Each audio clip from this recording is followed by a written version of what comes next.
ये एक भयानक और जालिम दुनिया की कहानी है जहाँ का हर लॉर्ड ताकत पाना चाहता था, जिस वजह से चारों तरफ जंग चलती रहती थी और सैकड़े लोग मरते रहते थे। लेकिन इसी बीच उत्तर के बर्फीले इलाकों में एक नई काली शक्ति जाग रही थी जो इन सबको मिटा देना चाहती थी। उत्तरी लोग उन शैतानों को व्हाइट वॉकर्स कहते थे। इन राज्यों और व्हाइट वॉकर्स के बीच सिर्फ एक 300 फीट ऊंची बर्फ की दीवार थी जो मीलों तक फैली हुई थी। उसे हजारों साल पहले हुई एक जंग के बाद महान जादूगरों द्वारा बनाया गया था। दीवार पे कई सारे किले थे जहां सातों राज्यों के मुजरिमों और गद्दारों को भेजा जाता था जो पूरी जिंदगी दीवार के सिपाही के तौर पे बिताते थे, जिन्हें नाइट वॉच कहा जाता था, जो अब कुछ ही बचे थे क्योंकि सभी को लगता था कि व्हाइट वॉकर कहानियों के अलावा कुछ भी नहीं है। कोई उनके होने पे यकीन नहीं करता था, लेकिन वो धीरे धीरे दीवार के उत्तर में रहने वाले सभी कबीलों को खत्म कर रहे थे, जिस वजह से उनकी सेना हर रोज बड़ी होती जा रही थी क्योंकि वो जिसे भी मारते थे वो उन्हीं के जैसे बन जाते थे जो सबसे पहले व्हाइट वॉकर का हुक्म मानते थे, जिसे नाइट किंग कहा जाता था, जिसकी विशाल सेना बर्फीले पहाड़ों में छिपी हुई थी क्योंकि उनके पास दीवार पार करने का कोई रास्ता नहीं था। दूसरी तरफ दीवार के पहरेदारों में जॉन स्नो नाम का एक योद्धा भी उभर रहा था। जॉन छोटी उम्र में ही बहुत बहादुर और शक्तिशाली तलवारबाज बन चुका था।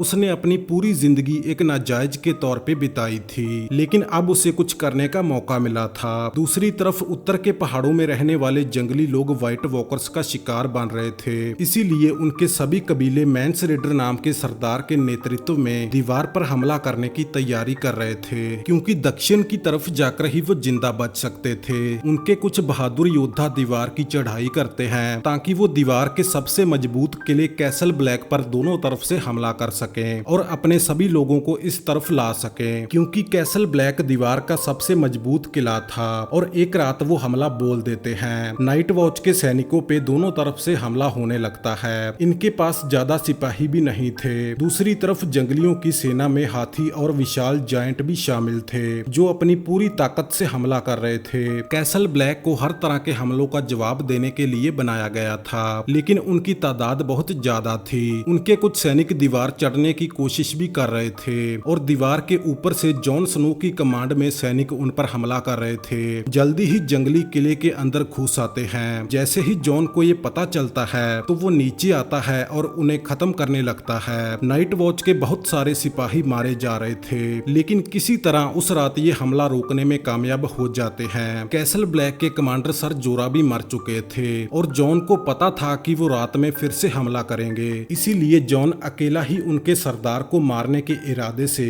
उनके खेमे में जाता है। लेकिन तभी स्टैनिस बराथियन अपनी विशाल सेना के साथ वहां पहुंच जाता है और उसके घोड़सवार सैनिक जंगलियों को कुचल देते हैं और उनके सरदार मैंस रेडर को बंदी बना लेते हैं, जिसे बाद में सबके सामने जला दिया जाता है। अब नाइट वॉच का कोई कमांडर नहीं था, इसीलिए जॉन की बहादुरी की वजह से उसे नया कमांडर चुना जाता है। इसके बाद जॉन दीवार के उत्तर में बचे हुए जंगलियों को इस तरफ लाना चाहता था क्योंकि अगर ऐसा नहीं किया तो वो सभी मारे जाएंगे और नाइट किंग की सेना में शामिल हो जाएंगे। लेकिन नाइट वॉच के कुछ पुराने अफसर इस बात पे सहमत नहीं थे क्योंकि वो सैकड़े सालों से जंगलियों से लड़ते आ रहे थे। लेकिन जॉन उनकी बात नहीं सुनता और स्टैनिस के जहाज लेकर उन्हें लेने चला जाता है। पहाड़ी लोग जॉन के साथ चलने को तैयार हो जाते हैं, लेकिन तभी व्हाइट वॉकर्स वहां हमला कर देते हैं। नाइट किंग के गुलाम बेजान मुर्दे इन पर टूट पड़ते हैं। उन्हें सिर्फ ड्रैगन ग्लास या वलेरियन स्टील से ही मारा जा सकता था। जॉन जितने लोगों को हो सके वहां से निकालने की कोशिश करता है, लेकिन बाकी सभी मुर्दों की सेना का हिस्सा बन चुके थे क्योंकि जैसे ही नाइट किंग अपने हाथ उठाता है सभी मुर्दे फिर से जिंदा हो जाते हैं। जॉन बचे हुए लोगों को लेकर दीवार के पास पहुंचता है और सर एलिसर दीवार का दरवाजा खोल देते हैं और सभी बचे हुए जंगली दीवार के इस तरफ आ जाते हैं। लेकिन इस वजह से नाइट वॉच के कई सारे सिपाही जॉन के दुश्मन बन चुके थे और वो धोखे से उसे कई सारे चाकू मारते हैं और मरने के लिए वहीं छोड़ देते हैं। तभी सर डेवोस जॉन को देखते हैं, लेकिन तब तक जॉन मर चुका था।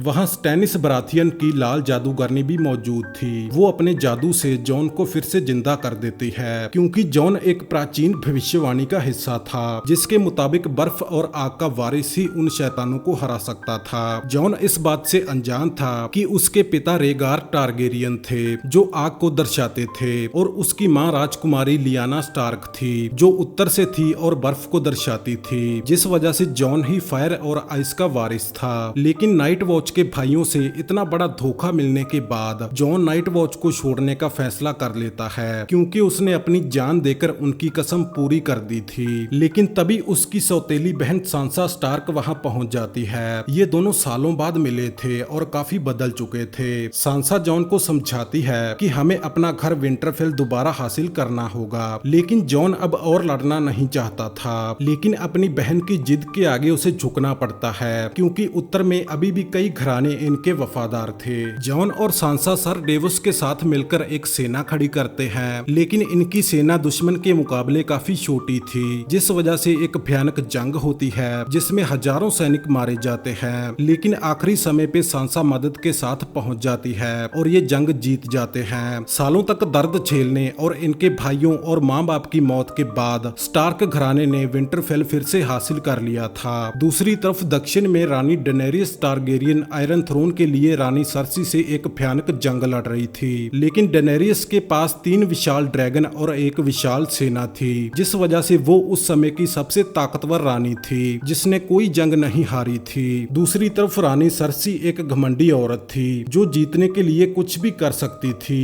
ये बात फैल चुकी थी कि जॉन स्नो ने विंटरफेल को फिर से जीत लिया है, जिस वजह से उत्तर के सभी लॉर्ड विंटरफेल में जाते हैं और जॉन को उत्तर का राजा घोषित कर देते हैं। तो जॉन उन्हें बताता है कि व्हाइट वॉकर्स आ रहे हैं और हमें जंग की तैयारी करनी होगी, लेकिन वो ये भी जानता था कि वो अकेले इस जंग को नहीं जीत पाएंगे। तो जॉन अपनी बहन सांसा को अपना राज्य सौंपकर मदद की उम्मीद में रानी डेनेरियस से मिलने जाता है, जो जॉन को उसके सामने घुटने टेकने को कहती है, क्योंकि उसे व्हाइट वॉकर्स की कहानी पे बिल्कुल भी विश्वास नहीं था। उसे लगा था कि जॉन उसे भटकाने की कोशिश कर रहा है ताकि रानी सर्सी इसका फायदा उठा सके। लेकिन डैनी का सलाहकार टिरियन जो एक बौना था, वो जॉन को अच्छे से जानता था। वो रानी को समझाता है कि उसे जॉन की बातों पे भरोसा है, लेकिन वो जॉन को भी समझाता है कि अगर तुम सभी को यकीन दिलाना चाहते हो तो तुम्हें उन मुर्दों में से एक को पकड़ कर लाना होगा ताकि सभी तुम्हारा साथ दे सकें। इसीलिए जॉन रानी के कुछ बहादुर सैनिकों के साथ फिर से मुर्दों की तलाश में दीवार के उत्तर की तरफ निकल जाता है। कई दिनों तक चलने के बाद इन्हें एक मुर्दा भालू मिलता है जो इन पर हमला कर देता है और इनके कई सारे साथियों को जख्मी कर देता है, लेकिन बैरिक नाम का एक योद्धा उसे जलाकर खत्म कर देता है। और यहाँ से कुछ ही दूरी पे इन्हें मुर्दों की एक टुकड़ी दिखाई देती है। ये अचानक से उन पर हमला कर देते हैं और उनमें से एक को पकड़ लेते हैं जो बहुत जोर से चीख रहा था, जिसकी आवाज सुनकर हजारों व्हाइट वॉकर्स इनके पीछे लग जाते हैं और ये उसे उठाकर भागने की कोशिश कर रहे थे। लेकिन जॉन को पता था कि वो फंस चुके हैं, इसीलिए वो इनके सबसे तेज योद्धा को ये खबर ईस्ट वॉच में सर डेवस तक पहुंचाने को कहता है। मुर्दों ने इन्हें चारों तरफ से घेर लिया था और ये जमी हुई नदी के बीचों बीच एक चट्टान पे फंस चुके थे।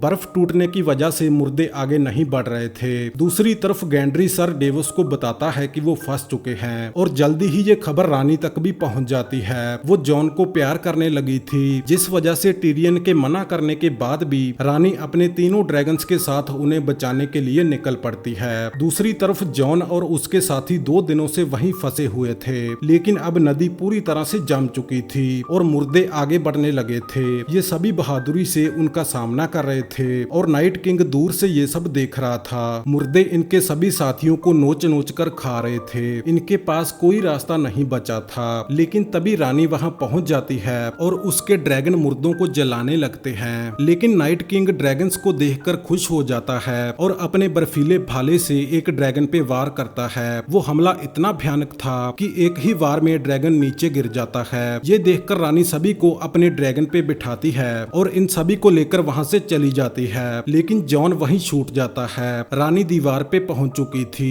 और अपने ड्रैगन की मौत की वजह से काफी दुखी थी, लेकिन तभी उसे एक घोड़ा आता हुआ दिखाई देता है। उसे यकीन था कि ये जॉन है। वो अपने अंकल ब्रैंडन की मदद से बच निकला था।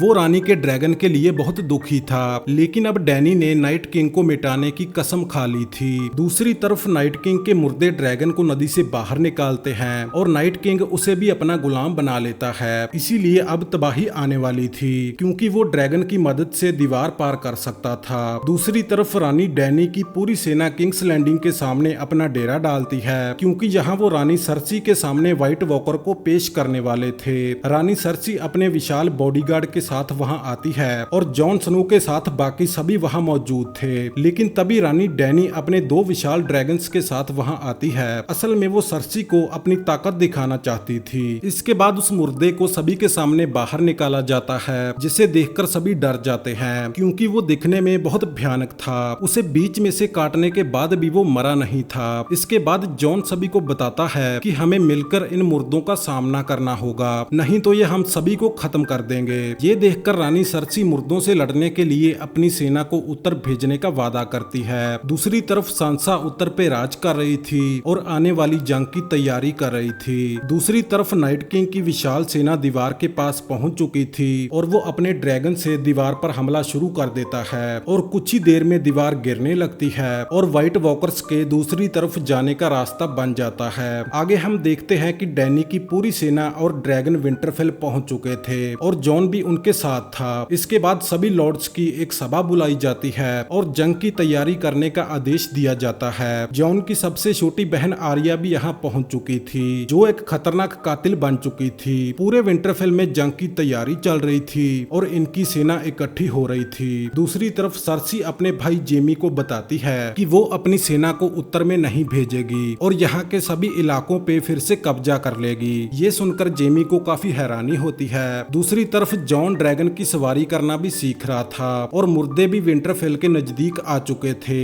दूसरी तरफ विंटरफेल के किले में ड्रैगन ग्लास को पिघलाकर हथियार बनाए जा रहे थे, जिनसे मुर्दों को मारा जा सकता था और रानी सर्सी का भाई जेमी अकेला ही इनका साथ देने विंटरफेल पहुंच चुका था, क्योंकि वो इंसानों की तरफ से लड़ना चाहता था। इनकी पूरी सेना तैनात हो चुकी थी और ये नाइट किंग को मारने का एक प्लान तैयार करते हैं, क्योंकि उसे मारने से सभी मुर्दे अपने आप मारे जाएंगे। रात के 10 बजे के करीब मुर्दे यहाँ पहुंच चुके थे और सबसे पहले डैनी की दोथरा की सेना सर जोरा की कमांड में उन पर हमला करती है, लेकिन कुछ ही देर में वो सभी मारे जाते हैं और मुर्दे इन पर टूट पड़ते हैं। उनकी तादाद इनसे बहुत ज्यादा थी, इनके बहुत सारे सैनिक मारे जा रहे थे, लेकिन तभी जॉन और डैनी ड्रैगन फायर से उन पर हमला करते हैं और मुर्दों को जलाकर राख करने लगते हैं। सभी औरतें और बच्चे तहखानों में छिपे हुए थे। दूसरी तरफ जंग के मैदान में मुर्दे इन पर भारी पड़ रहे थे। जल्दी ही इन्हें पीछे हटना पड़ता है और मुर्दे भी किले में घुसने लगे थे। ये किसी भी तरह उन्हें रोक नहीं पा रहे थे। वो किले में सभी का कत्लेआम कर रहे थे। तभी जॉन और डैनी अपने दोनों ड्रैगन्स के साथ नाइट किंग को घेर लेते हैं और उसे उसके ड्रैगन से नीचे गिरा देते हैं। डैनी नाइट किंग को ड्रैगन की आग से जलाने की कोशिश भी करती है, लेकिन उसे कोई फर्क नहीं पड़ता